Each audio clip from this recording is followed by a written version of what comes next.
Got another good one for you today. You know why? Because we get to talk money. Yay! Yay! Woo! I get really excited about talking money, guys, because we don't talk it enough. Without a knowledge of money, you cannot be a successful adult. Parents that say that they almost or never talk to their kids about money, over or under 20%. Definitely over 20%. I would have said under. It was a big discussion in my family. 25% of parents say that they never talk to their kids about money. Why? My question to these people is, what are you doing? Are you trying to raise a child into an adult? Like, why not have the conversation? I literally just did a series on LinkedIn for the month of April where we introduced a bunch of children's financial literacy resources. I was trained by somebody at a previous company that basically believed deeply in his mind, like raises and promotions and extra bonuses don't really matter. Because at the end of the day, you make more, you're going to spend more. 29.2% of people do not save money. The credit card ain't going to say no. There's a lot on the credit card.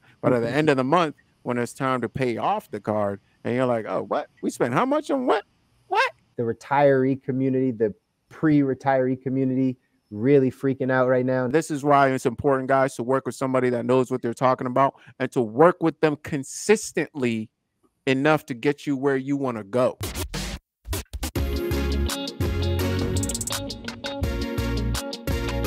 Welcome to the Good Life. What's up? We are back. Another Good Life episode. So glad that you can join us here on this beginning of June. We're going to dive right into the podcast today. So as always, this is the Good Life Visual Audio Podcast with Stu. Say what's up, Stu. What's up, y'all? Got Kobi here. Say what's up, Kobi. What up, doe? And as always, I'm Chris. We're here diving in again to how to design your life with extraordinary health, wealth, and that mindset. Find us everywhere you listen and watch, whether that's YouTube, Spotify, Apple Music, here on LinkedIn. Because we got another good one for you today. You know why? Because we get to talk money. Yay! Yay! Woo! Yay! I get really excited about talking money, guys, because we don't talk it enough. We don't have the conversation in the open enough. We might have it in our small groups, but we don't have it in the open enough. So I'm always excited to have financial wealth building conversations. But let's dive in anyway. As always, we're going to start our show with some client takeaways. Again, for those of you that have been following us for some time, this is episode 70 of The Good Life. For those of you that have been following us for some time, you know that we're all individual coaches, right, in our respective areas. So we get a chance to sit down with clients one-on-one or even in group settings where we then get insight on what people are dealing with. And we want to make sure we bring you some of that value of what we've been getting over this past week. So that's where we're going to start it off. Stu, if you want to start it off, what was your client story or client takeaway this week? All right. So actually, just before this, I got off a call with a client who actually worked with him before, and he's made leaps and bounds in certain areas. But there's this one piece of his relationship with, I guess, the mother of his child that he's really been struggling to figure out how to move forward with. There's a part of him that wants to get back together romantically. There's a part of him that wants to just move on.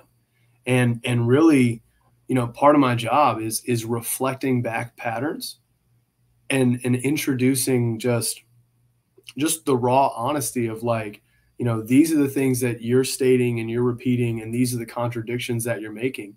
And through that, we actually kind of illuminated that he's been taking for granted a lot of the different ways that she's been crossing his boundaries, disrespecting him.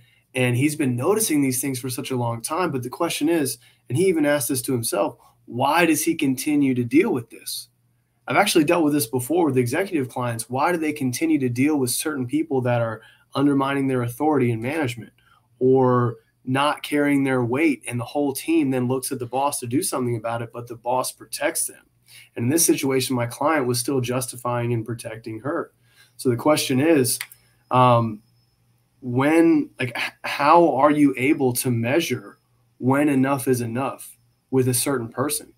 When do you begin to do things differently? Because the definition of insanity is doing the same thing over and over again, expecting a different result. And unfortunately, a lot of people that go to a coach have been trying to do the same thing over and over again and are at a loss for words. So he's got a bunch of good exercises to kind of work on. And really what we're all here to do, including with this podcast, is to help bring awareness. So I think my biggest story from this is he's walking into the next 2 weeks before we touch base again with a greater awareness, and ideally he begins to learn how to speak up and protect his boundaries and protect his self-respect rather than letting that come over him based on some of the strategies we talked about. So that was a really nice one that just applies to so many ways when dealing with people. It's huge.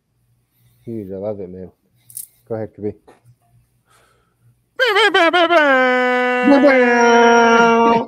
Yeah, that's a great one, man. I appreciate you sharing that. Listen, on my side here, health coach,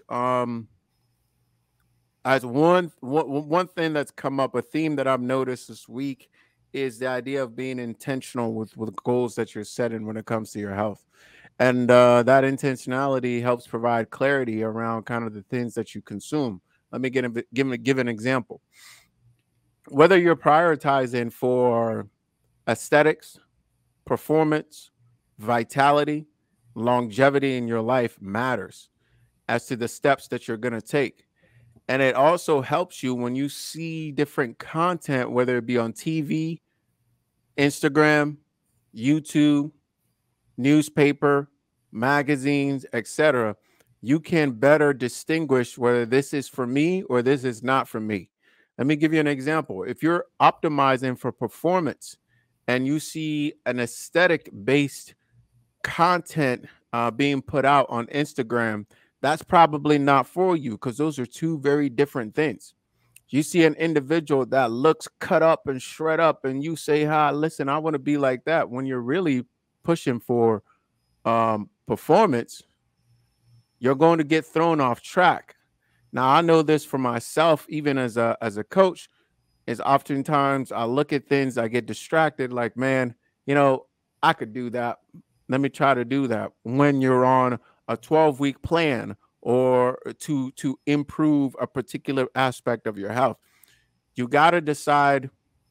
It's important to know what the differences are, right? And you got to decide what is it that you want. You can have everything. You just can't have everything right now. And you got to work towards whatever it is that you want to work towards health-wise and be systematic about how you go about it. So take a year. Within a year, you could train performance, aesthetics, and train in terms of improving your vitality and your longevity. But you can't do all of them at the exact same time because there are certain principles and certain ways you go about doing some things that may conflict with the other, right? So I think it's incredibly important. People get confused. I see this a lot with clients, with potential clients, with people that are not yet clients. They get confused as to, well, I thought I should do this, or I read this here, or I heard this here, or well, this person over here does this. Yes, because they don't have the same goal you do, right? They're not coming from where you're coming from. They're not trying to do the things that you're trying to do. So you have to do it differently. And this is why it's important, guys, to work with somebody that knows what they're talking about and to work with them consistently enough to get you where you want to go. There's a big difference between getting a plan from somebody versus sitting down with somebody and saying, hey, these are my goals. How do I optimize my lifestyle to get me there within this period of time? It's a very different process. And we all know things. We all know things about health. That doesn't mean that we are equipped to coach ourselves, right? And that I say become your own coach, as in learn from somebody. Go grab somebody that knows what you're talking about and put a plan together. Getting one tip from them isn't going to carry you the rest of the way. And that's why you invest in coaching, guys. Man, that is awesome. Drop the mic on that one. Or wait. Pew, pew, pew, pew. That's it, guys. Hey, both of those takeaways, guys, I super appreciate, Stu resonating some of those things that you said as far as the definition of insanity, right? The definition of insanity, doing the same thing over and over, expecting a different result. And then the key word that we always talk about here on The Good Life, awareness. Those two things, again, just they resonate so much, even in what we're talking about on the money side.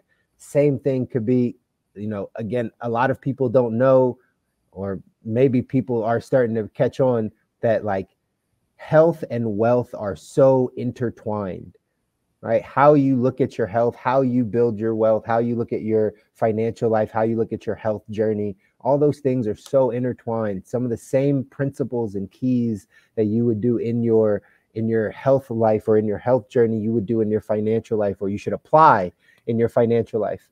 One of the big things as to the reason why you have a coach is because in the money space, everybody thinks they know money. I always joke with people that the downside of our business is everyone's a money expert, right? Like they don't value what you might say because everyone deals with money. Everyone has been dealing with their own money.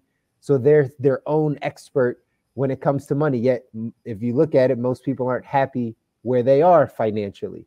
So that means they're not really the expert. They just have been handling it and dealing with it. But that's why you need the coach. That's why you need someone to bring the awareness to you about what's happening with your money and what your habits are with your money. The conversation I've been having over this past week, and it's going to dive right into what we're going to talk about tonight, because we're going to have a real, again, 101 level money conversation, right? That's what we're going to have tonight. But a lot of this stuff all ties together with some of the stuff that I've been talking about with people this week. And it's really diving in and understanding everything that's happening with your money. I don't think we understand fully how powerful it is to look at our money and view our money, inspect our money.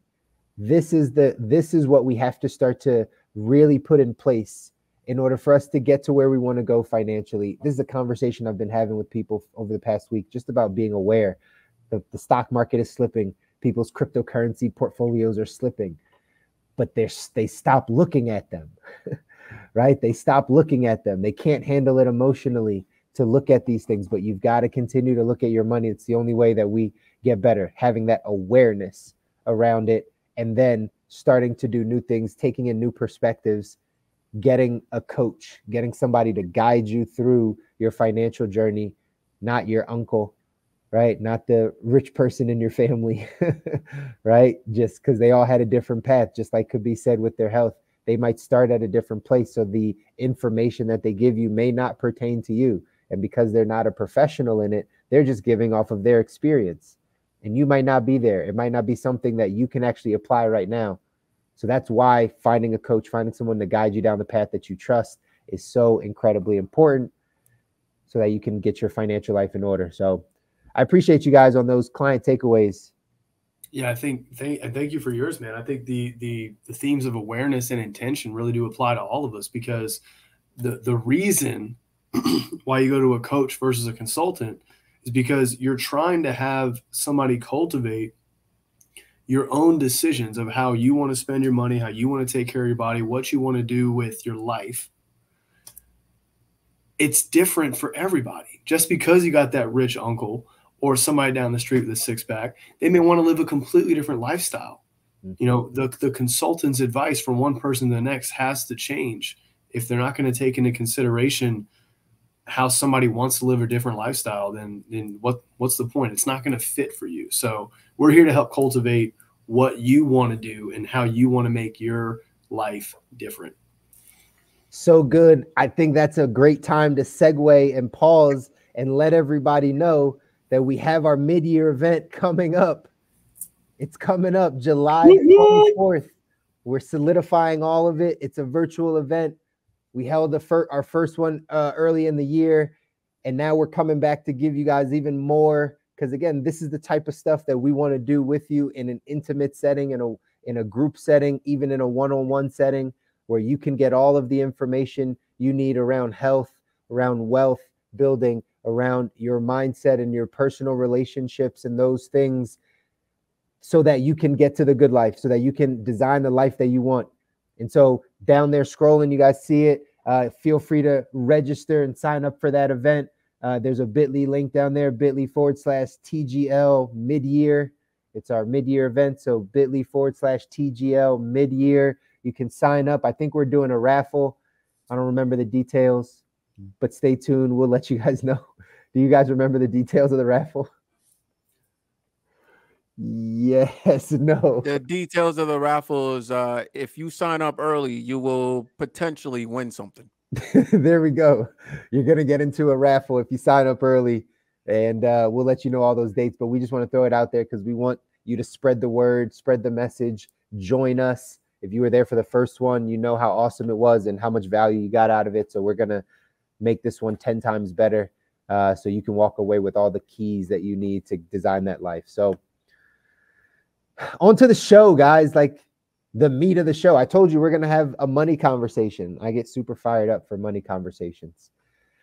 But before we dive into the money conversation, let's talk about, let's have a segment. Let's play some over under. You guys down to play some over under? Hey, I love over under. I'm going to just throw these out because these are some financial topics that are going to lead us into our discussion tonight. We're going to, again, talk 101, talk budgeting, talk what do you do with your money, some of the basics. It's the beginning of the month. At the beginning of the month, it's always good to have these conversations, right? But let's dive into some headlines. I want to see how tuned in or locked in you guys are on what's happening with money and personal finance out there. So here's one question. I'm going to throw out a number. You guys tell me, is it over this number? Is it under this number? Here's a quick one. How much is the S&P down? The S&P 500, how much is it down year to date?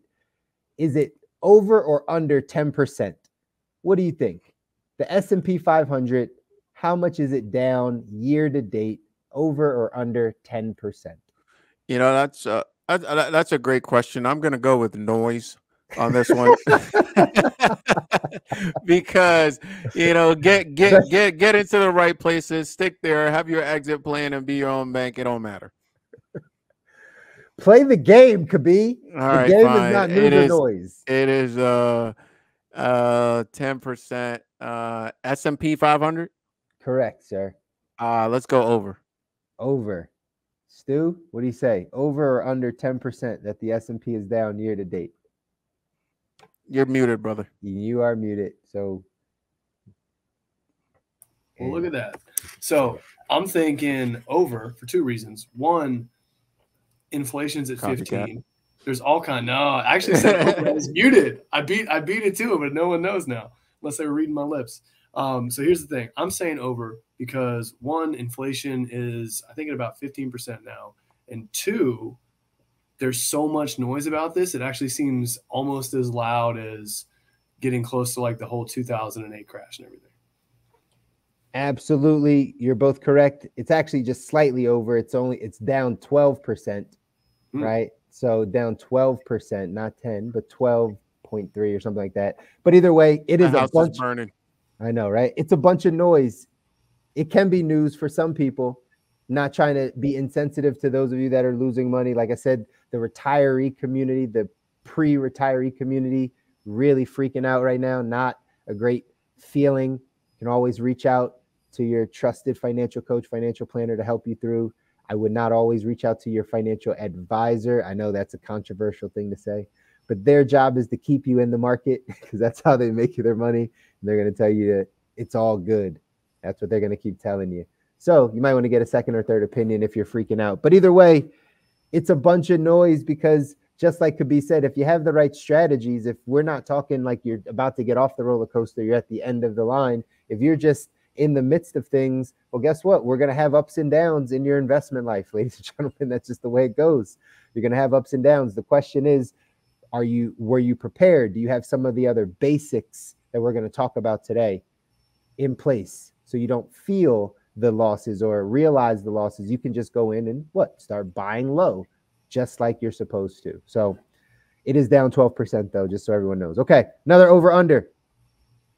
The percentage of parents that say that they almost or never talk to their kids about money, over or under 20%. The percent of parents that say they never talk to their kids about money? Definitely over 20%. Definitely over. Stu? Unless they're lying. I'm just so alarmed at how quickly and confidently you said that. I would have said under, but it was a big discussion in my family. It's still a fucking discussion in my family. Wow. Yeah. Well, so is your answer under? I'm going to stick with under. Unconfidently. Unconfidently. Yeah. It is over, but it's slightly over. 25%. 25% of parents say that they never talk to their kids about money. 1 out of every 4 parents say, I just choose to not have that conversation ever. Why? My question to these people is, what are you doing? Are you trying to raise a child into an adult? Like, why not have the conversation? I would love to hear anyone that doesn't have this conversation with their kids. Just please tell us why. Is it inconvenient?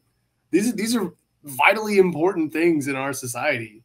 Like, this is not dinner room conversation, my friend. It's unpleasant. We just don't, we don't discuss these things. God. Different families, different customs, right? Yeah, bro. But I actually thought it was higher, to be honest. But yeah, 25% seems about right. Yeah. Some of those parents are lying. Some of that 75% are lying for sure. For sure. And if they are talking about them, we're not even discussing the quality of the talk. Yeah, the quality of the talk is huge too. But at least, like, are you trying? I mean, like, we talk about, like, all parents theoretically want to do a good job for their kids. Theoretically, we're hoping that. I'm going to make that assumption right now. If you want to do a good job raising your kid, our whole world revolves around money. It's unfortunate that it's like this. But right now, in most societies that we're familiar with, at least in America and some other quote-unquote first worlds, without a knowledge of money, you cannot be a successful adult. You have to understand the budgeting and all the one-on-one stuff we're going to go into today. So I'm just shocked. Listen, it's how we're raised, Stu. It's great that you have that perspective. You can see that, like, how crucial this conversation is, and kudos to your parents for seeing how crucial that conversation was. What I've experienced and what I've seen on the other side is when the parent is not comfortable because they don't have the knowledge, then there's nothing to teach, right? What can you teach? So it's like an insecurity type thing? Absolutely. Absolutely. There's a form of it that's insecurity. There's a form of it that's passed down that if your parents never had the conversation, kind of like could be alluded to around, like, this isn't dinner, right? This isn't the conversation we have at the dinner table. This isn't the time for the conversation. When they shut down those conversations and then you live the same life in the same custom, well, then you shut down those conversations as well. They're just not had, right? So it can be either side. It can be this is passed down from family. It could be I just don't know money that well enough to teach. You can't teach your children something that you're not or that you don't have. Right. So if you don't know anything about it, like, how could you give it to them? It's important, but you're not doing well. As a parent, you can try and learn it and do something. You can at least direct your kid to some resources. Like, maybe, I don't know if I'm trying to beat up on this 75, what was it, 25% that does not? 25%. But, like, what are you trying to prepare your kids for? What's the point of what you're doing?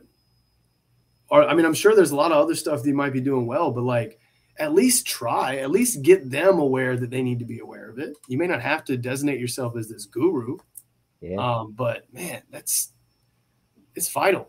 It's tough. It is extremely helpful to have that type of foundation coming out of college, even going into college, which I don't even recommend for most people anymore. Yeah. But that's my rant. Could be.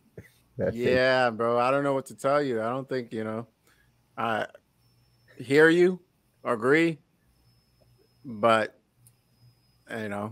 I've just seen the reality. So yeah, not disagreeing with the reality. I guess just confused about the intention to yeah, for sure. It'll probably just come more from the intention's probably coming from a place of insecurities or, like, just lack of knowledge, lack of the ability to do it. So, but that's what we're here to do, right? Like, these are the conversations. If there's a parent listening right now and you're not having, I literally just did a series on LinkedIn for the month of April where we introduce a bunch of children's financial literacy resources to you. So if you don't have the information yourself, look on my LinkedIn page. There's a bunch of resources there where you can go and you can find people that have things for your children to learn money if you don't do it yourself.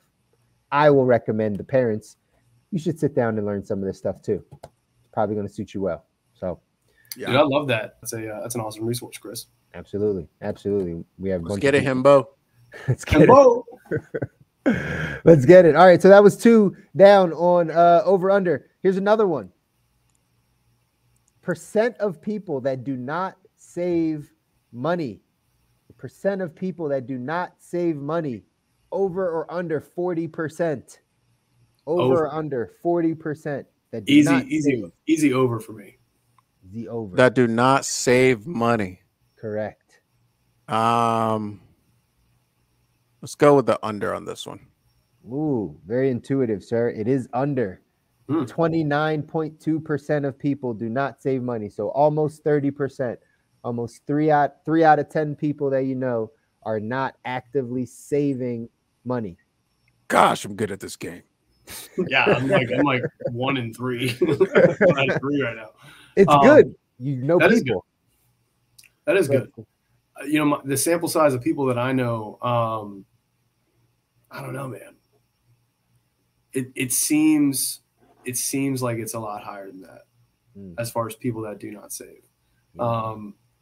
I've gone through seasons of both. Sometimes you just live life on the edge. Do not recommend it, but trying to like buck off the rules and like actually live your own life. Maybe you don't do it for a while. Yeah. But it's vitally important. I thought it would be higher. That's good to hear. Yep. Almost 30%. Either way, that was good. Here's another one. I got a couple more for you. Here's another one for you. The percent of people earning a salary more than $100,000 a year that live paycheck to paycheck. Over or under 25%. Over.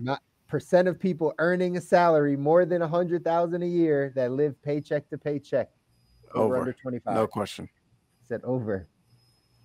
I wouldn't have known the answer to this, but just because you're asking it that way, it's got to be over. Like you're trying to drive home a point right now. No, I'm not. I feel it. It's under. It's 18%. Wrong again. God, it's 18%. Over 100,000 that live paycheck to paycheck, huh? Almost 2 out of every 10. Take 2 out of every 10 people that are making over $100,000 a year are actually still living paycheck to paycheck. Now, that is it's a 2019 study. So like I got this so that number might actually be different. I would guess probably different. Yeah, in the 2022, it's probably going to be a little bit higher. I just couldn't find that number. But if you think about it in that ballpark, 1 out of 5, right? Like 20%. 1 out of 5 people that make 6 figures are living paycheck to paycheck. Meaning if they miss 2 of their paychecks, they would go into debt. They would, right, like be negative in their net worth, so to speak. So is that startling to you? You thought it would be higher, huh? Yeah, I thought it would be higher. In San Francisco, that's 5 out of 5. He's not joking though. That's what's funny about it. I know. And this is a great conversation that, you know, because we're going to have a mixed bag of people that listen to this. There's some people that they aspire to make 6 figures, right? I'll be honest, a lot of our market of the people that we really sit down and help, they don't make 6 figures yet. And they aspire to 6 figures. They aspire to get to that place because they believe that once they're there, their things are going to be good. And I always remind them, I say, I work with people that make 300 grand a year that live paycheck to paycheck. Like, it's just a real thing, because here's the key. It's not about how much money you make. It's about how much money you keep. That's it. At the end of the day, if you make $1 million and your expenses are $1 million, you're still paycheck to paycheck. It really doesn't matter how high that number goes. So it's all about how much you keep and not about how much you're actually making. But to know that in certain parts of the country, yeah, it's a high percentage of people that still live paycheck to paycheck. Just because you earn a high income or make a high wage does not mean that you are financially, sound enough to make sure that you don't raise your expenses, those living expenses, with that income, because that's what most people do. Generational creep. So yeah, I'm so glad you touched on that, because I can imagine a lot of people that have never made six figures that may look at that and be like, oh my God, how? If I had that much money, like, oh my gosh, I'd be just rolling in dough. But I was trained by somebody at a previous company that basically believed deeply in his mind, like, raises and promotions and extra bonuses don't really matter, because at the end of the day, you make more, you're going to spend more. And I remember thinking about that, and I was like, that's terrible. That's like, that wasn't even like a consideration. That's like a core belief. That's just is what it is. There's no changing it. And there was very narrow-minded thinking or closed-minded thinking of, I'll never be able to change this. The more I make, the more I'll spend. Like, and I think my question to people that maybe find themselves trapped in that is, what are you trying to achieve by spending more? Like, what is your intention behind that, to go back to that theme for tonight? Because you'd be surprised just how little money you need to be happy. Yeah. I'd say I don't think there's an intention set most of the time. I think most of the time it's just kind of a lack of awareness as to the fact that your way of living has gotten more expensive just because you're right. It's kind of similar as when you loosen the belt, you'll eat more. And it's not really, you didn't loosen the belt to eat more. It's just like, oh, well, I have more room. There's nothing pushing back on me yet. All right. There's no stress yet. There's nothing. And when you're not paying attention, you're not aware you're not scrutinizing the numbers. Next thing you know, you're like, wait, I make more. Why don't I have more money? And you look at it, you're like, oh, because my expenses have gone up. Like, what did I spend it on? All right. An extra this here, an extra this here, an extra this here. So I don't really think there's an intention. If I'm being, if we're doing over and under, I think 75% of the time, I don't think there's an intention of like, I'm going to spend more, because of this. I don't think I don't think that's the case at all. Yeah. I don't know. I know a lot of people that like to spend money and show off down here in South Florida, but it's only a small percentage of the country. Yeah. But that's where your question would definitely resonate, right? Like, what are you spending money for? Something that I'll probably touch on at the end of the show is knowing that, like, we spend money in the areas that we value the most. That's it. Right? We spend money in the areas that we value the most, that we believe are bringing something to our life or bringing us a feeling that we want to experience. That's basically why we spend our money. You know what I mean? And so that's different for everybody. It's different for everybody. So yeah, some people might like to buy cars or clothes to show significance of, right, what they do or who they are. And some people prefer not. Some people prefer to invest in experiences or vacations or their home or their children or their business or whatever the case is, right? It's really just where you value. It's really what you value. So understanding that, like, that mindset of the more you make, the more you're going to spend, it really comes down to what you start valuing, right? You start valuing different things as you believe you make more money. You value your living space a bit more, right? You value the car you drive a bit more. I mean, you can't be a lawyer and drive a Kia, right? You can't be a lawyer and drive a Honda. That wouldn't fit who you are, right? That becomes like psychologically kind of how we think about things. And that's where then our money starts going. And right, you make more and your expenses go up. It's natural. We try to curtail that by saying, create your values right away. What's important? What's the vision? What do you want this money for? What are you trying to achieve? Because just like you said, Stu, a lot of people don't understand you can live off of a lot less than you think, a lot less than what you think can make you happy. You know what I mean? So it's really about that vision of what you want to do, you use the money for. But we're going to touch on that at the end. Two more. Over under. The amount of consumer debt in America, right? The amount of consumer debt. That's mortgages, credit cards, student loans, car loans. The amount of consumer debt in America, over under 10 trillion. Over under 10 trillion consumer debt, mortgages, credit cards, student loans, car loans.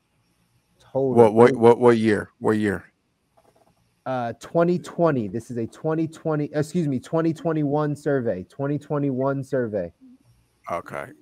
Over. Kobi says over. I think I'd say over. Stu says over. Over it is. 13.86 trillion.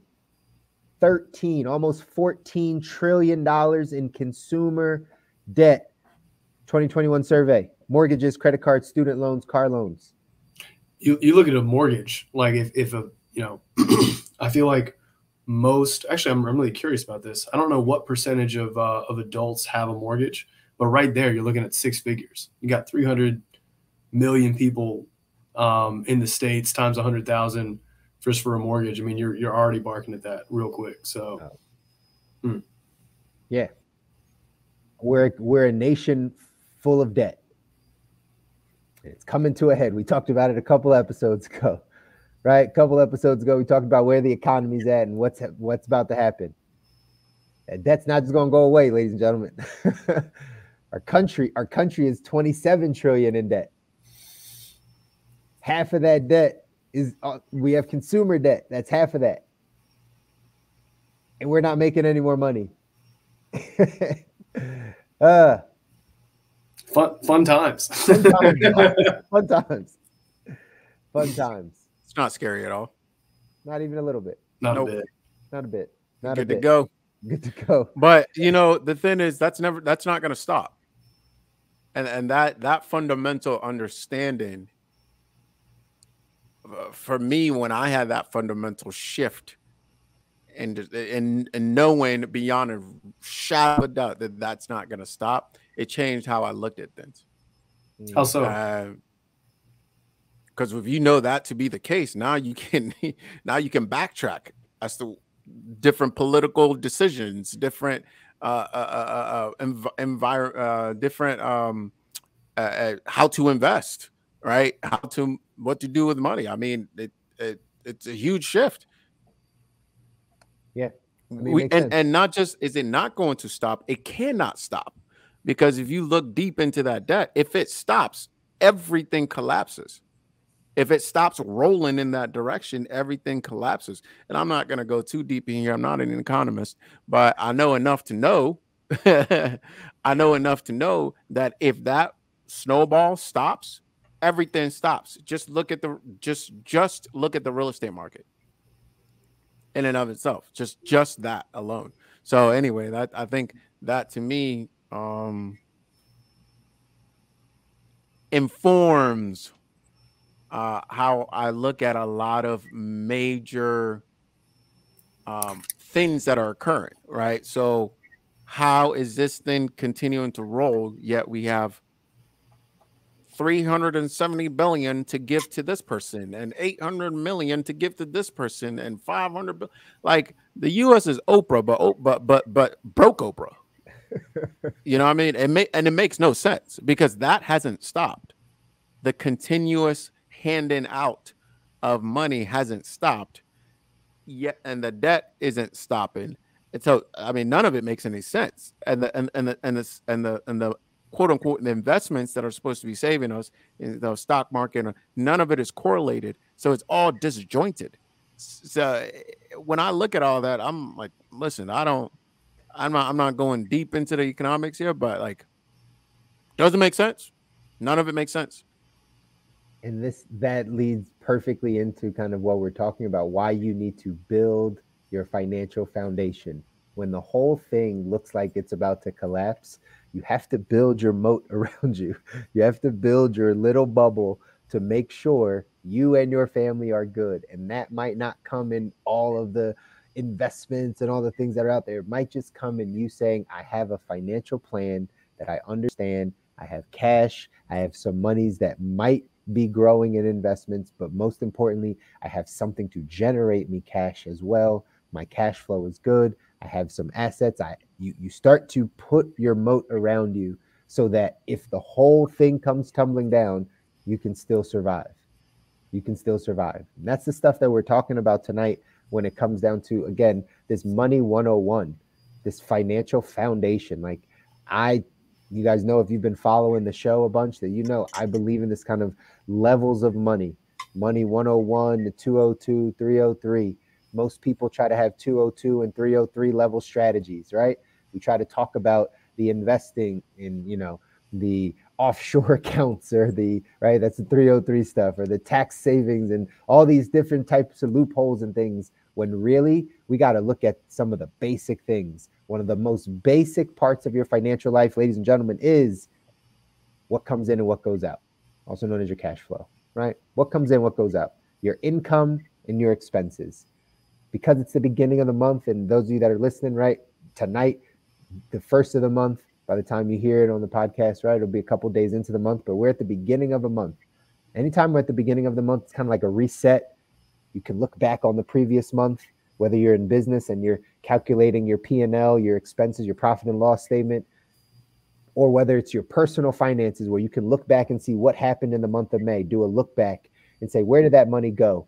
How did my investments do? Where's my savings account? What's my debt numbers? Just looking at your money. It's a look back. It's the beginning of the month. I always recommend we do this.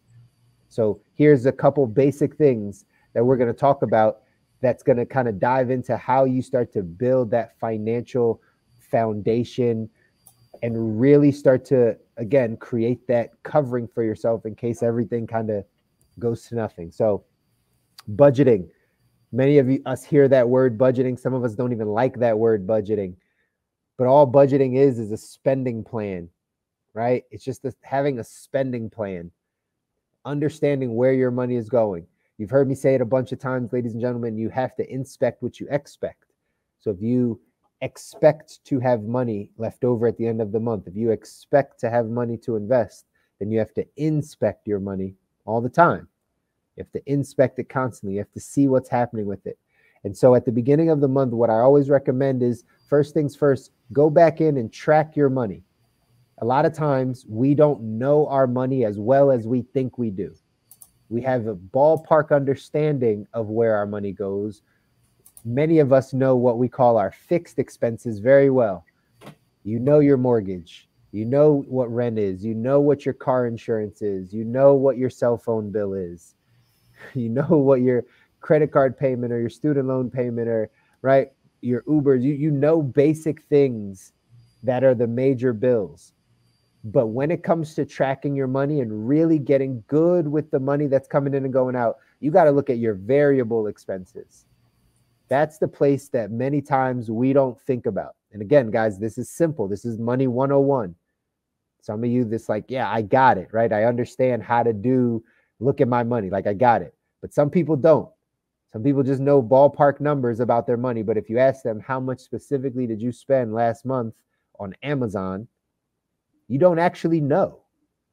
You got a ballpark, $400 some dollars maybe. But did you know that it was $572.37?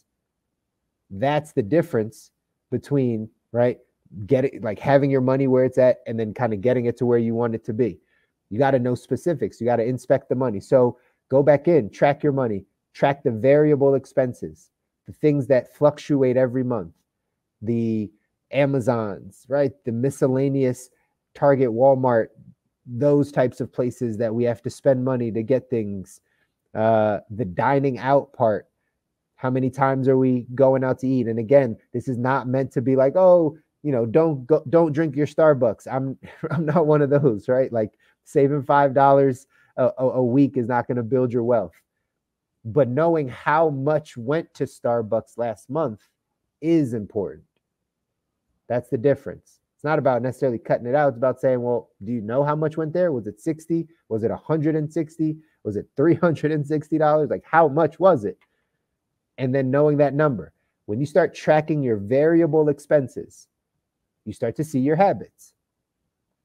Our money is controlled by our habits, ladies and gentlemen. That's it. Because everyone makes about the same amount of money every month, you spend about the same amount of money every month. Because you typically live in the same places, frequent the same places on a monthly basis, you spend about the same amounts in those places you frequent every month. We're habitual creatures when it comes to money. So all you got to do is look at the money and see exactly where it's going. That is foundational, like 101, to make sure you understand your money. no matter how much is coming in. We just touched on it. You know, this is how people get to that place where they say, I make $250,000 a year and I spend $250,000 a year. That's how they get to that place, is because they didn't know what the variable expenses were. The variable expenses kept creeping up, and it just, right, it went in the same pace as their income. So we got to make sure we plug up those holes. That is the key, starting to track that money. Guys, I'll let you two jump in on that tracking money part. How important is that? Have you seen that in your own spending, or like, has that been something that's helped you or somebody that you know? Yeah, I'll hop right in there. Definitely something has helped me. And whenever, and this kind of goes to my comment earlier as to the intention, right? And whenever I find that, oh man, we're not, my wife and I, we're not saving as much as we'd like, or we're not investing as much as we like. Although those are automatic at this point, but in the sense of when things start to kind of disappear or not go to track, it's always the variables. It's always the variables, and it's usually correlated with not paying attention or not tracking it as closely as I have in the past. Getting a little relaxed, right? Getting a little cool. Oh, we're good, yeah, we do the budget on the first. Yeah, but we were traveling this month. It's all good, We spend a little extra on gifts because it's X's birthday or X Christmas, or we break the budget a little bit for that. So I think that's where I speak of, like, it's not like we set out to be like, we're gonna go spend more money to show the Joneses. Nah, it's just like, we're using credit cards and, like, you know what I mean? So it's not like the credit card ain't gonna say no. There's a lot on the credit card, but at the end of the month, when it's time to pay off the card, and you're like, oh, what? We spent how much on what? What? About $250 worth of flowers for who? You know what I mean? So it's kind of like stuff like that, and I think you hit it on the head. It's like continuing to be diligent about inspecting the money is, I think that's critical. It's huge. On the personal side, I want to address this on personal and business for me based on my experiences. The more frequently I look at my money, the more consciously I make decisions about how to spend my money. That's about as plainly as I can put it.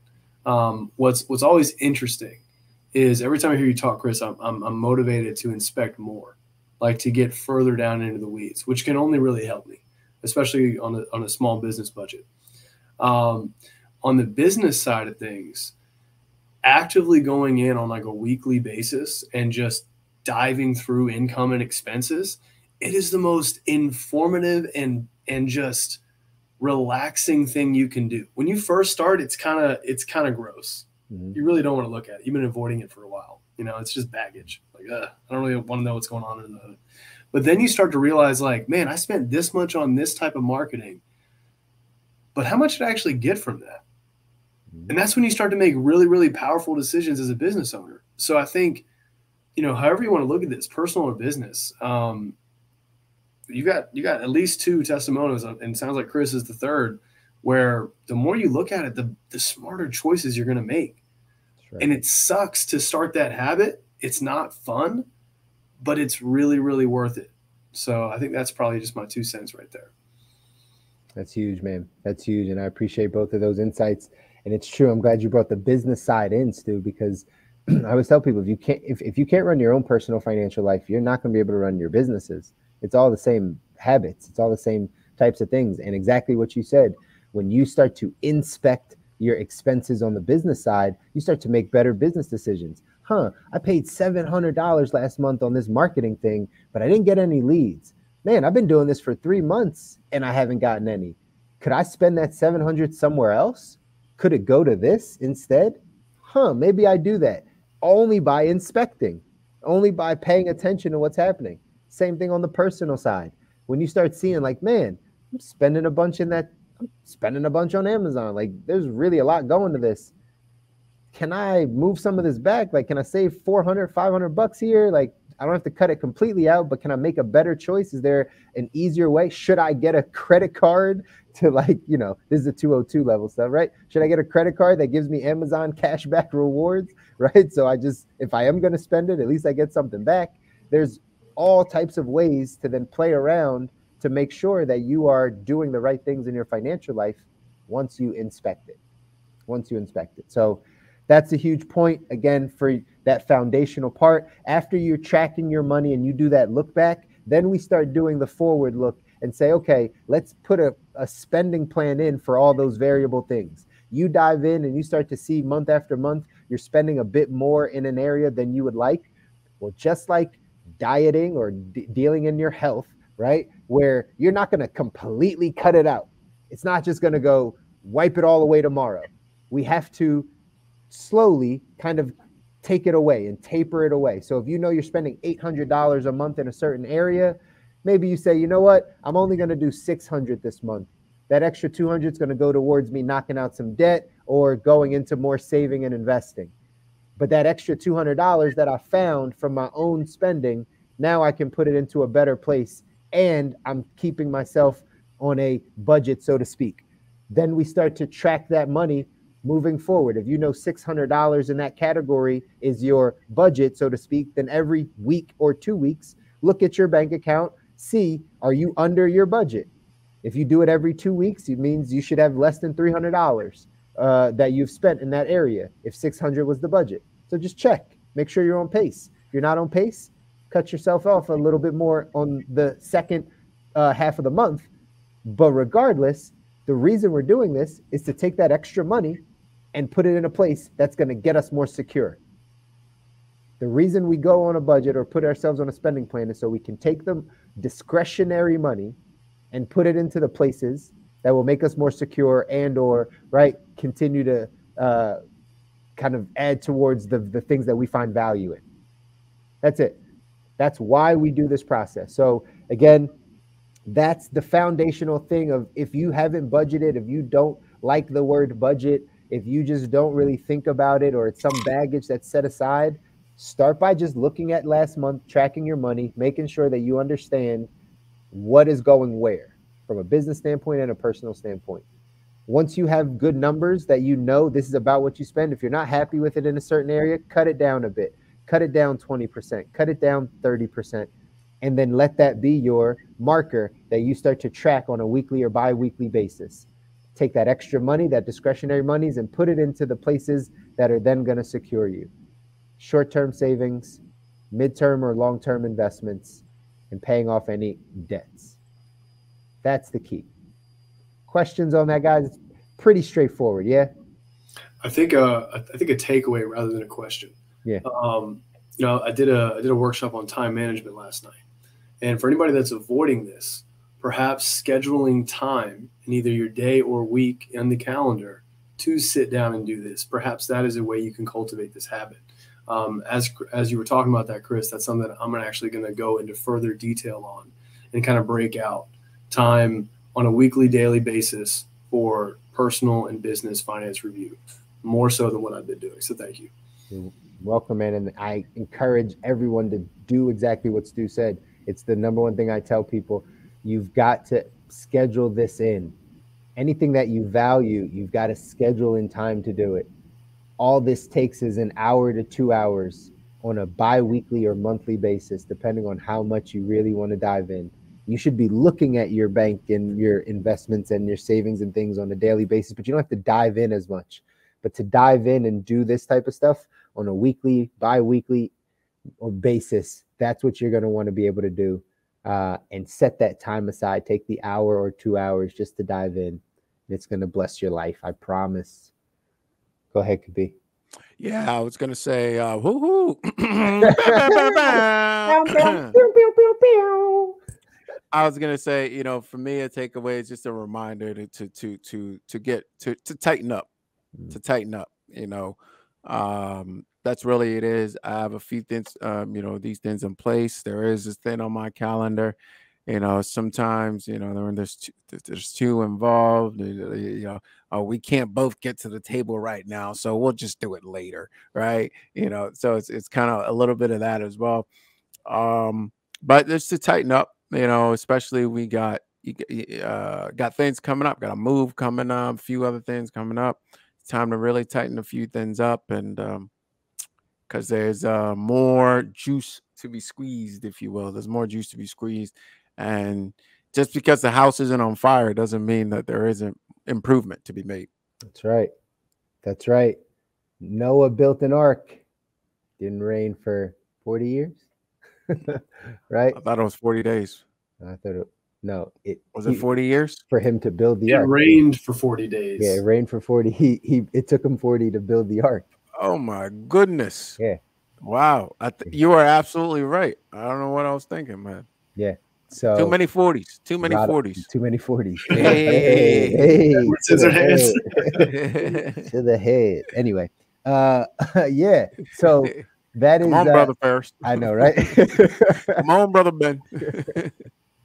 That again, foundational stuff, tightening up on your money, inspecting it. Okay. So I think everyone kind of understands that side of it. Before we kind of wrap up this conversation, I want to take that kind of 202, maybe even that 1.5, 105 class, right? That 105 class. What happens? This is a question that I know gets posed a lot. What happens, Chris, when you have all of the foundational things? Your cash flow is good, right? You're not necessarily worried about the income and expenses. Maybe you're living off of, 40 to 70% of your income. That's what you're living off of, and you're able to save the rest of it, right? Imagine you do want to get to a place, because there are levels to it, ladies and gentlemen, where you can get to a place where you're saving, only living off of 50% of your income. You get to a good place, maybe you can only live off of 25% of your income. If anyone has seen that Shaq video, there's a Shaq reel or something out there where he talks about how he learned money from a wealthy guy that said, hey, you take this bill, right? If this is the money, the check that you make, he said, rip it in half, save this, right? So 50% save it. And he said, you can really most people go out and spend this and do something with this 50%. He said, what rich people do is they split that 50% in half. They go invest or save that as well. And they live off of that 25%, right? So depends on what level you are, how much income is coming in. But the goal, so that you do not live paycheck to paycheck, is going to be that you live off of way less than you need, right? Like way less than what's coming in. So if that could be 50% of your income, if that could be 25% of your income, amazing. But that would be that next level up, right? To understand that, okay, let me just keep knocking these expenses down, because then more of that money can start going to the places that you want to go. All right. So making sure that you are thinking about living off of less, keeping those expenses low. But then what else do you start putting your money into? After your cash flow is good, you got some short-term savings, right? You got 6 months emergency fund set aside. You're good there. You're not really in any consumer debt, or, you're leveraging your debt. If you're bringing in, you got a mortgage or something like that, or, some rental properties, you're leveraging your debt. All those things are in place. Well, then what do you start doing? Where do you keep investing or budgeting your money, right? What should go where? This is the only thing that I tell people. Normally, your money's going to go to the places that you value the most. If that is your health, if you value your health, then you should make an investment in your health. Kobi will tell you this, right? Having a good juicer is an investment in your health. Having a proper water supply, having proper water is an investment in your health. I'm sure Kobi would tell you there's probably not much of a limit that he would, right, go to spending on those things because it's something that he values. But take someone else, they might not think about putting $400 investment into a juicer. They might not think that because they might not value it. You might be at the same income, but they might not value it. So your money's going to flow to the places that you value the most. There's a standard that I've heard that 3% of your income, 3% of your income should go back into your own personal growth, personal development, whatever that is for you. If it's an athlete, LeBron James is probably one of the most notable people. We've actually probably talked about him here, but he invests back into his body, something around the tunes of $1 to $2 million a year back into his body, meaning from physical therapy to all types of strength training, coaches, all types of programs. Like that's his investment back into his body because he's an athlete. So his body is important for him being able to produce income and make money. So that's why he invests back into it. Well, if you're an entrepreneur that you're listening to this, or even if you're just, you're an employee and you have a job, investing back into yourself so that you can continue to grow, make more money, become more valuable to the marketplace. That's going to be important. They say a standard, maybe 3% of your income. 3% of your income. You make $100,000 a year, that's $3,000. So if you make $100,000 a year, in that year, $3,000 should go back into books, audios, webinars, actual seminars, retreats, those types of things that are going to personally grow you. 3% is like that nice number. If you value it more, put more in, right? You value your personal growth and personal development more, put 5% in. But there should be something allotted to your personal growth, personal development inside, like for you growing. Okay. That comes in that, again, the books, audios, webinars, that type of stuff. And then everything after that is really an investment in what you see in the future. If anyone believes they have a spending problem, or right, if they have extra money, it goes towards spending. It's probably because you have a vision problem. Because if you have that vision, if you have hope for the future and you understand that the future is going to be better than your present, then you would start putting money into those places to ensure that that's the possibility, that that's actually going to happen. So anything over the amounts that you already have kind of set aside in your budget should just go to the things you value. If that means more long-term savings and investing, then do that. We talked about the stock market a bit. Well, if you're 27 and you believe that the stock market's going to come back around, then keep buying up stocks and keep going that direction. You don't have to listen to everybody else. Like, you can keep doing that if that's important to you. If starting a business is important, pull some money off on the side and start your business idea. Start to actually learn about your business. Take some courses, take some classes, get around some people, invest in that side of things. But once you have your basics, it's really just about where you value. Wherever you value, that's where your money's going to go. That personal development 3% rule is just good. I think you can implement that. But outside of that, it's really a personal preference. Chris, I'll jump in right here for a second. I think it's easier for people to conceptualize, especially in the entrepreneurship route. This crowd we talk to, and even office athletes, for example, right? It's easier for them to conceptualize, the mental development aspect of things, right? Learning more, and that being an asset to them because, obviously we work with our brains and not our bodies.